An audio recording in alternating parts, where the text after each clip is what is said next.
દેશના પૂર્વ પ્રધાનમંત્રી ભારત રત્ન કવિ હૃદય એવા શ્રી અટલ બિહારી વાજપેયીજીની આજે જન્મજયંતિ છે.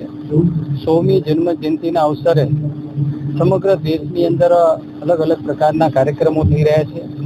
આજનો દિવસ સુશાસન દિવસ તરીકે પણ આપણે જોઈ રહ્યા છીએ, ઉજવી રહ્યા છીએ.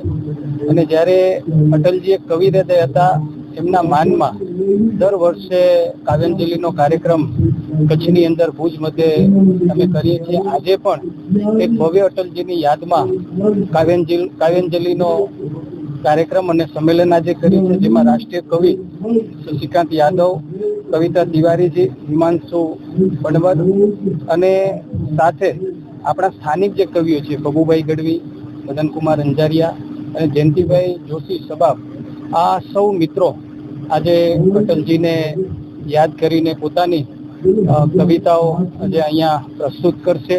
એક ભવ્ય કાર્યક્રમ, અલગ જ પ્રકારનો કાર્યક્રમ અમારી સંસ્થા અને ભારતીય જનતા પાર્ટીના માધ્યમથી સૌ જનતા માટે, સૌ લોકો માટે અહીંયા કર્યો છે. હું અટલજીને ખૂબ વંદન કરું છું, એમને યાદ કરું છું.